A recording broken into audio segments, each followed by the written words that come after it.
Welcome to Bebus Channel's English section. I'm Imtiaz Patel, Varediawala. I'm one of the hosts of the English section, and Bebus is brought to you by Community Media Centre, Bolton, UK.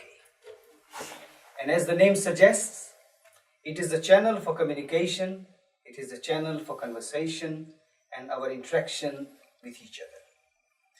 Bebus belong to all of us. It's about our voice, it's about our communication, and it's about our conversation with each other. Today we would like to welcome you to this program called Hello, Can You Hear Me? And we'll be discussing political affairs and politics in the UK as we are approaching towards the general elections and also some local election as well. Bebus particularly provides platform and a voice for the community. And one of the strengths we enjoy, particularly in this program, is that we invite political representatives, professionals, scholars, intellectuals, community activists, social reformists, and we give them a series of questions which normally would be submitted by our viewers and listeners in advance in order to find out more details and more information, so then after listening to our guest, people would be able to kind of digest that information and can make informed choices. Now, we are very fortunate and we would very much like to welcome our very distinguished honorable guest, Muhtarma Yasmin Qureshi Saiba, to our studio. Welcome, madam, on behalf of Bebus team and on behalf of our viewers and listeners to this program called Hello, Can You Hear Me? Now, the election is approaching very, very quickly. And as voters, we have certain questions in our mind. This is an opportunity for us to elect what we call the right representative. The question is, what are we looking for in the candidate? What sort of qualities we are looking in the candidate who aspires to represent us in the parliament or maybe in the council? Obviously, it has to be someone who is aware of our problems and who is aware of our concerns and also who can relate or who can connect with us. It has to be someone who gives voice to our problems, who can give voice to our expectations, and who can also fulfill our expectations and aspirations. At Bebus, our policy is to remain absolutely neutral. Our task is to bring the candidate and the voters together and to facilitate what we call a dialogue between them. This is the essence of our democracy, and this is the essence and spirit of Bebus Community Media Centre at the same time. We expect various candidates to tell us what their programs are, agendas are, and how they are going to make our life better. We give the medium to candidate, we give them space to tell us why they think they will represent us in the best manner, the way we would expect them to do so. As I said, in the studio we have got Muhtarma Yasmin Qureshi Saiba from Labour Party, on behalf of Labour Party, your candidate. We have received a few questions from our viewers and from our listeners. And these are common questions for all the candidates who are appearing in the program. So let me begin asking you that, can you tell us something about your background, your childhood, your upbringing, your education, please, to our viewers and listeners? Okay. Well, I was born in Pakistan, in a town called Gujarat, and I came to England at the age of 9 with my family, my mother, my brother, my sister. My father was already here. I was brought up in a place called Watford, just outside London, and I went to the nearest comprehensive school to my home. I then went on to university. I qualified as a barrister, then and then masters in law. I then practiced as a barrister, and then for 2 years I worked for the United Nations Mission in Kosovo, helping to set up their judicial and legal system. I then went back into private practice. I've been a governor of a college of further education for 12 years, and that was the 10th largest college of further education in the country. I've also been a school governor of 2 schools, and I became active in the Labour Party when I was 16 years of age. And most of my activity up until some years ago was very much within the Labour Party doing things. I did a lot of voluntary legal work as a barrister. I was working doing a lot of free work for the South Rights Law Centre. And I was, for a number of years, the Human Rights Advisor to the Mayor of London, Ken Livingstone, on voluntary basis again. Because I really believe passionately in rights, and I'm willing to give up my time to do that particular job. Well, thank you very much. Ladies and gentlemen, as I said, we have got in our studio Mahtarama Yasmin Qureshi Sahiba from Labour Party. If you would like to ask us any questions, or if you would like to make any statements or feedback, you can please call us on our studio number, which is UK 01204435825. You can also visit our website, which is www.britasianbuzz.com, or you can follow us on Facebook, Twitter, WhatsApp.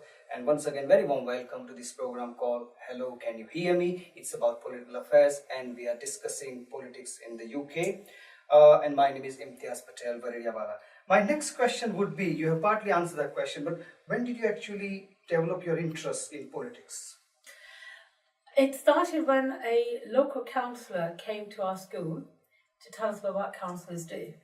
And from what she was telling about her work, I was asking a lot of questions.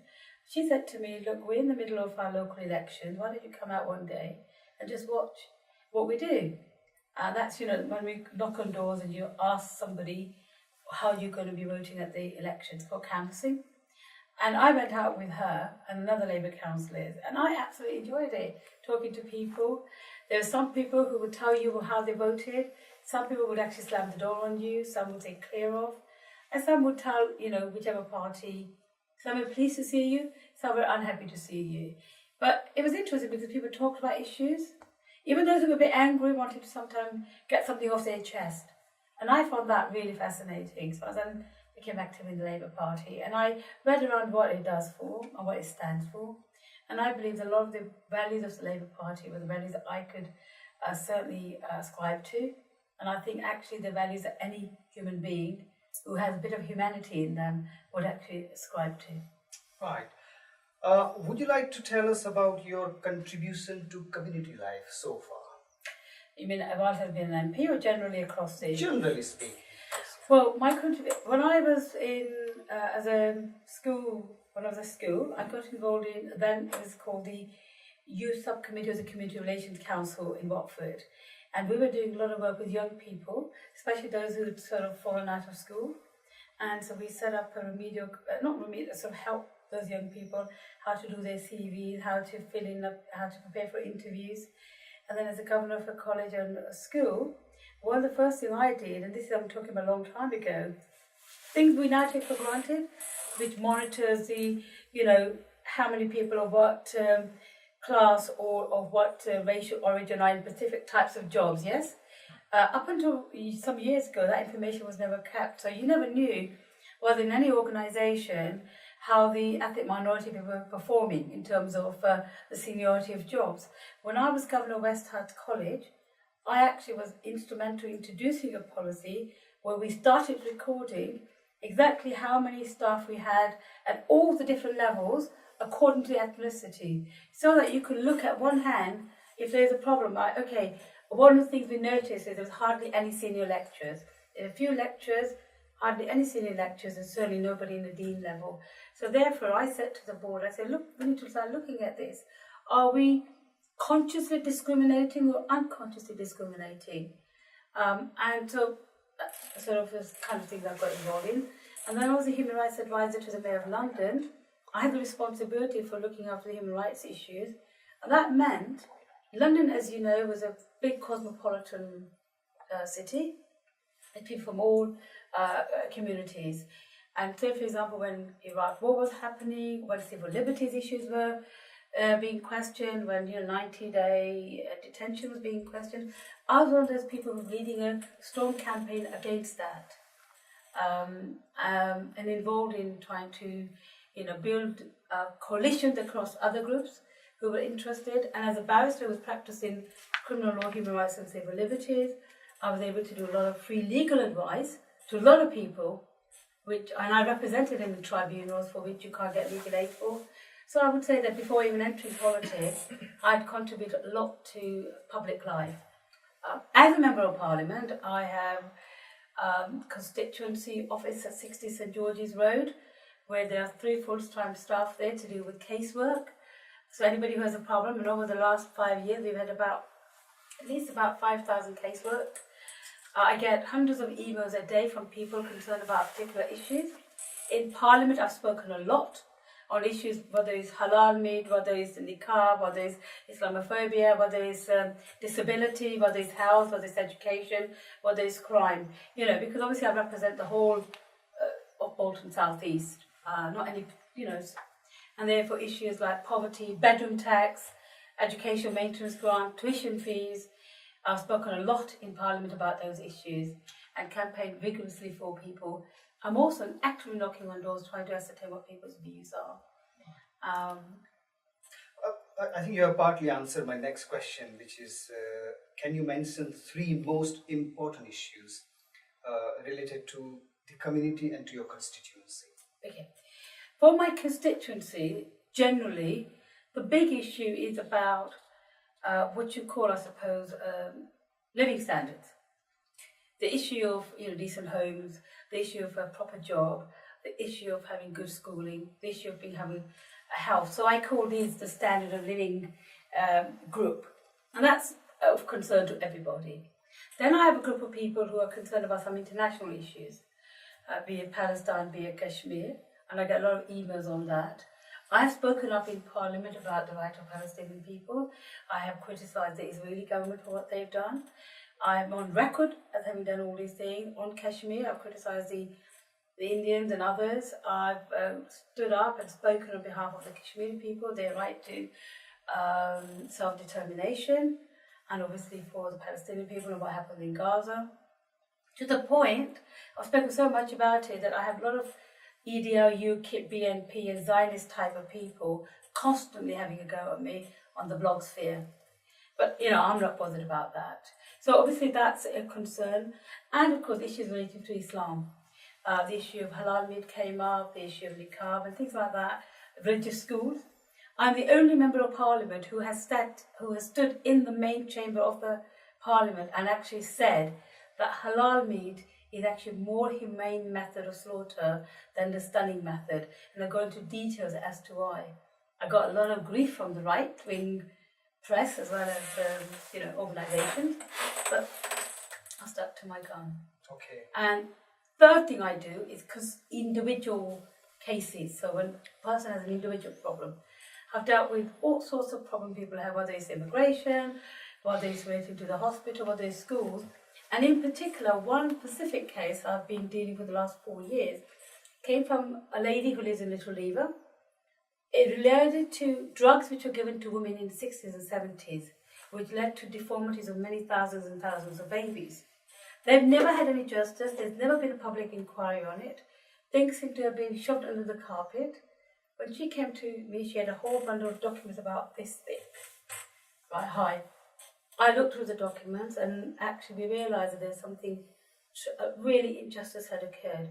So I set up an all-parliamentary group on Primrose, this drug is called. There's actually quite a lot of coverage in the mainstream media about it as well. Went to 10 Downing Street, I questioned the minister, I even raised questions that Prime Minister was questioned 3 times, and with the Health Secretary as well. Eventually, after 3 years of going on about it, the Department of Health has announced an independent expert panel who will look into this particular drug, what happened, why it was given, which actually affected thousands and thousands of babies who are now in their 40s and 50s. It's been like it's called the hidden thalidomide. And I don't know if people know about the thalidomide is a drug given to women which cause a lot of deformities. So that's one, although it started with a one case, it's actually benefited thousands and thousands of people across the country. And I feel very proud of it that, if nothing else happens, I feel I've done something. So thank you very much, ladies and gentlemen. You are listening to the program called Hello, Can You Hear Me? My name is Imtiaz Patel, Varediawala, and we are very fortunate to have Yasmin Qureshi, Labour Party candidate and MP in our studio, answering to the questions which you have submitted to us in order to find out more about Labour Party, Yasmin ji, their policies, programs, and what they can do, politically speaking, in order to bring prosperity and betterment of life in the community. If you would like to forward any questions, any statements, or if you would like to express any reservations or feedback, please do call us on our studio number, which is UK UK 01204 or you can visit our website, which is www.britasianbuzz.com, or you can follow us on Facebook, Twitter, WhatsApp. My next question again, which has been submitted by our viewers and listeners, is that can you give our viewers and listeners 3 good reasons why they should consider voting for you? Absolutely. Look, elections are about the candidate, but also about the party. At the end of the day, I recognise the fact that I was elected as a Member of Parliament, not because I'm Yasmin Qureshi, the barrister, but because I happen to stand for the Labour Party ticket. And therefore, recognising that, I suppose you have to look at the issue of the party, and the candidate personality also comes into it as well. 3 reasons why you should vote Labour. Firstly, we're the only party which has said that we will tax people whose homes are worth more than £2 million. And I think I can honestly say that in Bolton South East, I don't think anybody has a home worth more than 2 million, in my constituency. Maybe Bolton West and other areas, yes, but in mine. So they will be paid extra tax on those homes. That money, which we estimate will raise £2.5 billion by 2018, we are going to spend that money purely on the NHS.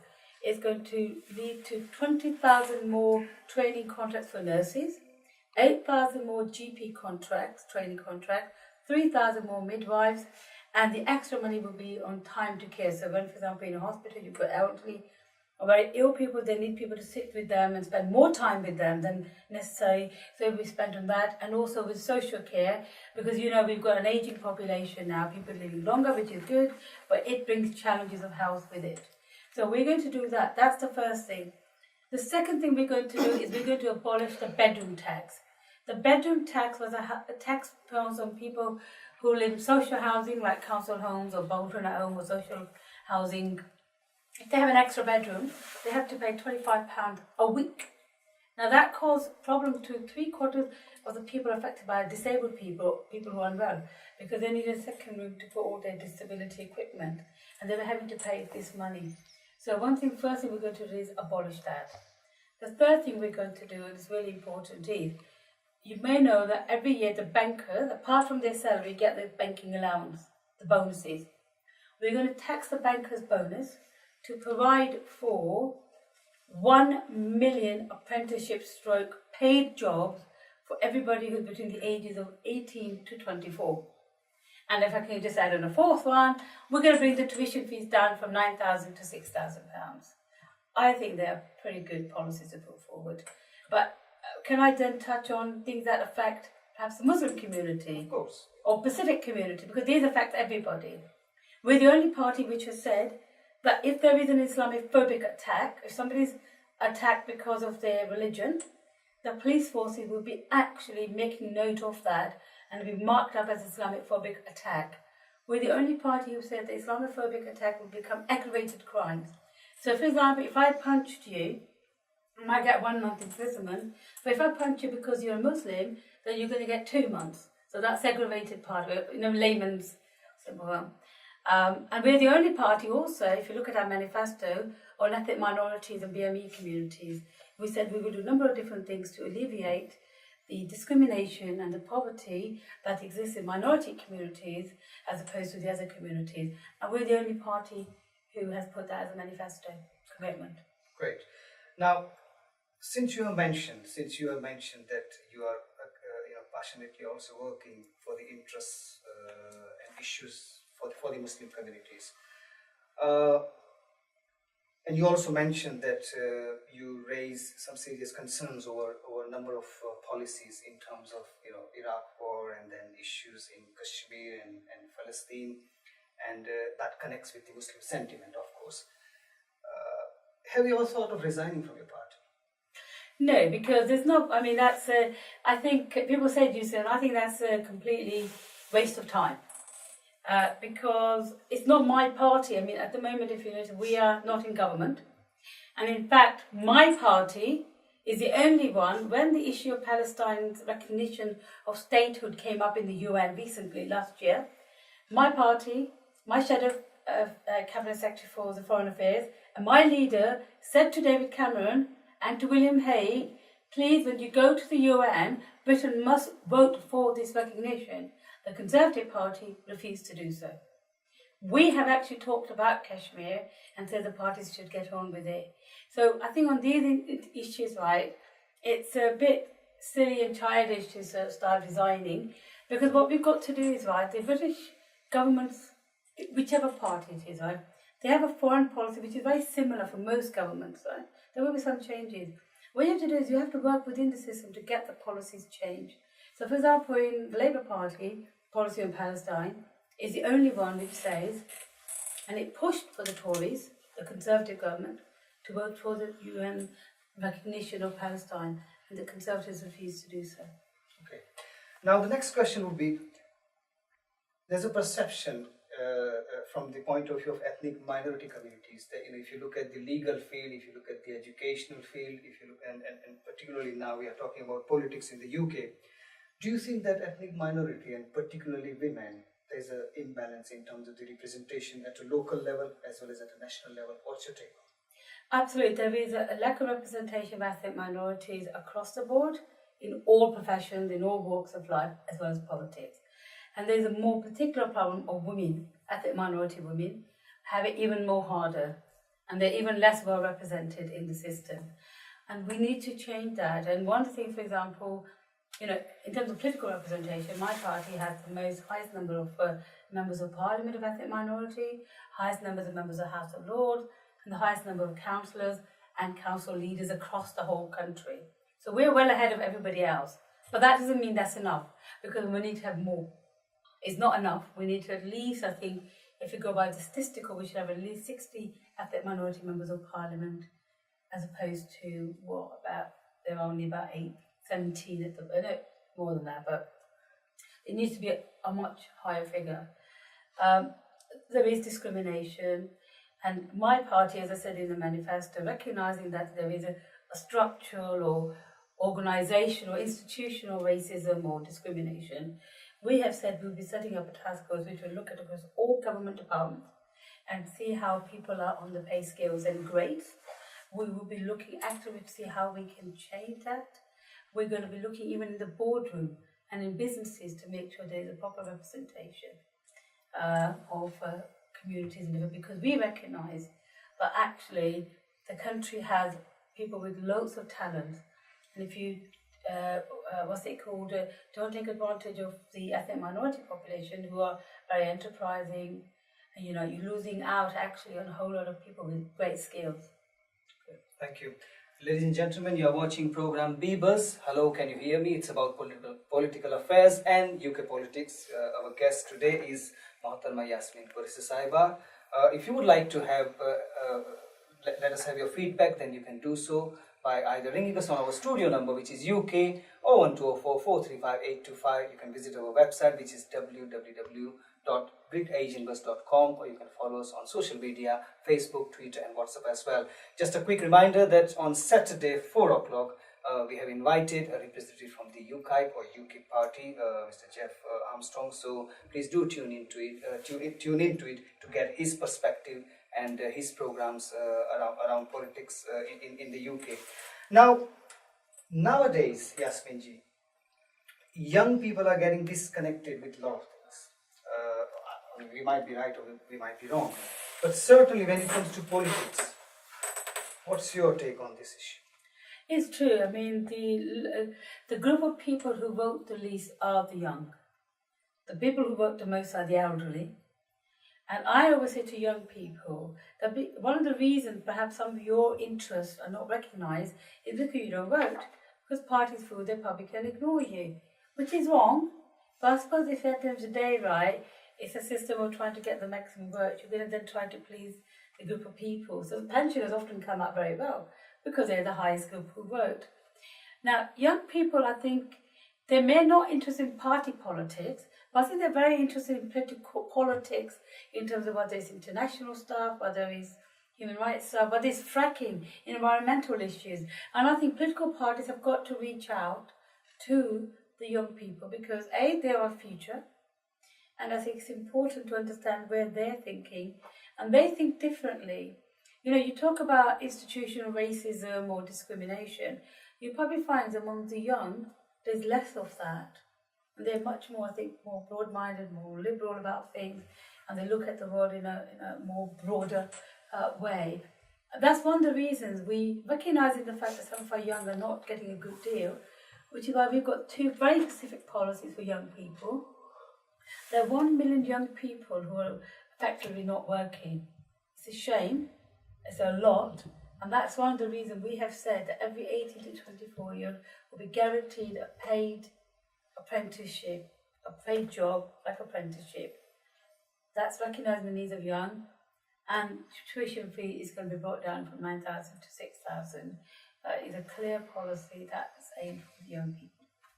Well, one of the reasons we kind of tend to gather from young people is that they say that there's no inverted comma positive inspiring role model, because whenever local election takes place, or up to some extent parliament election takes place, they tend to see that a lot of I have to be very careful here to phrase this word, but they say we don't act in a mainstream kind of political spirit. We always bring the model which inverted comma has failed us maybe from back home.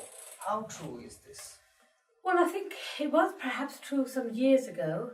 I'm not sure if it's so much now. I think a lot of people now who are councillors or becoming MPs are very much people born and brought up, and very much part of society here. Obviously, it takes time. The Asian community is still a junior community in the sense that it hasn't been here that long. And I'm sure in due course, as years go by, they will become more entrenched. But what I would say to young people, and I say to everybody who sort of say this, I said, well, if you think the others are not good enough, why don't you yourself get involved? Why don't you take the bull by the horn? Why don't you lead on something? Why don't you get on with it? Instead of talking about it and having 20 people chit-chatting over food, why not actually go out and do something? And that's why I think a lot of young people perhaps don't do enough of. Enough for them then. That's quite profound and powerful statement that we have to lead the way. So if we want to change something, then we need to do something about it.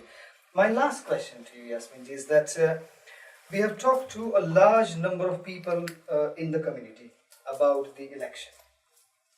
And from the point of view of what we call the common man and common woman in the street, he or she does not see much difference nowadays between various political parties, whether it's Labour Party, whether it's Conservative Party, whether it's Liberal Party. More or less, the kind of feedback we got is they are all same when it comes to politics. In what way you think your party is different than others? It's a comment I've heard a lot. I actually think it's an unfair comment, and I think it's a very unfair judgment. I'll give you an example. In 1997, Labour Party came into power after many years of Conservative government. One of the first things we did was abolish primary purpose. We also changed the whole of the immigration rules. So therefore, a lot of people who were here, who had families or spouses, husband and wife, abroad, who were waiting years and years for them to come, actually at a stroke, all that was changed, and people were able to be reunited with their loved ones. We were the only party who actually came in and said that, this, if I talk about, say, Pacific communities, like Muslim communities, but it applied to others as well. I'm talking mostly, halal meat in hospitals, in prisons, imams in prison. The first Muslim state school came because of the Labour Party. Everybody saw that before then, they had a long waiting list before they could get to hospital. When the Labour Party came, they went down. Schools were crumbling. We repaired the schools, we repaired the hospitals, we paid the teachers, we paid the civil servants, we paid the doctors, everybody a proper decent salary. We took 1 million pensioners out of poverty, we brought in working tax credit, which was given to working parents to allow them to work as well as be able to carry on. We took 500,000 children out of poverty. We had the Sure Start centres. So let no one tell me there's no difference between the two parties. There's a big difference. And I know a lot of people I talked to said, we're really regretful that Conservatives have come in. Now that you said maybe the past, but even for the future, in the last 5 years, when the Conservatives have been, what have they done? They've given tax cuts to the millionaires. The average family is £1,200 worse off They've cut benefits of the disabled. The number of disabled people who can claim benefit now is lesser than what it used to be.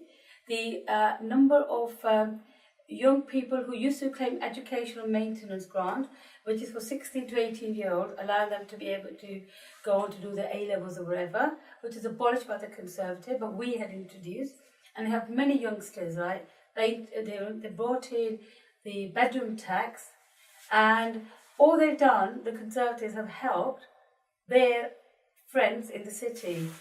We're the only party who said now, even for new policy that we're going to bring in, I mentioned about the health, the 2.5 billion for health, billions for young people, tuition fees down, bedroom tax abolished, and real investment in the people.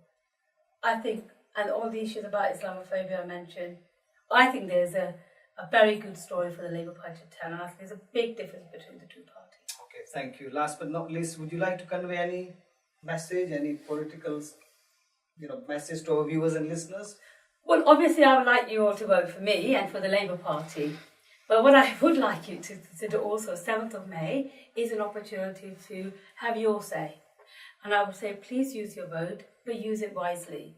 And I know you've got the UKIP candidate coming next week or whatever, but I would actually say to people, I have no observation made to me about the Conservatives, Liberal Democrats or Greens or others, but the UKIP, you've known the statements they've made against Muslims. They've called us fifth colonists. They said we are a threat, that we shouldn't be here. We don't belong to part of this country. And even today, Nigel Farage said he thinks 500,000 people from Libya are going to come into this country and destroy this country. I think UKIP, who play and pander to people's insecurities and vulnerabilities, and they are a racist party. Please do be careful of them. Use your vote wisely. Thank you very much, Yasmin ji. We were listening to Mohtarma Yasmin Qureshi Saiba on behalf of Labour Party about their programs and policies. I'm Imtiaz Patel, Varediawala. Thank you for watching this program. Hello, can you hear me? It's about political affairs and politics in the UK. Once again, ladies and gentlemen, let me just remind you that if you would like to have any feedback, comments to make about our programs, then do ring us on our studio number, which is UK 01204 435 825, or you can send your comments on our social media, Facebook, Twitter, WhatsApp. Once again, on behalf of Viva's team, on behalf of our viewers, listeners, we would like to thank Mohtarma Yasmin Qureshi Saiba to come and visit our studio and to share the information. But let me just conclude this program saying that again, from Community Media UK Centre's policies point of view, we do not take anybody's side. We just bring the guest and provide them a platform and opportunity to share their views, opinions on respective subjects. Today, we are talking about elections. You have heard many other candidates. You have heard Yasmin Qureshi Saiba. You will be hearing many other candidates in the future as well. Information is there, and that would help you to make what we call the informed choices. So select your candidate wisely and consciously, who can work for you and who can look after you and your future generations. Once again, thank you very much for watching this program with me, Imtiaz Patel, Varediawala. Wherever you are, you look after yourself, happy, and make other people happy.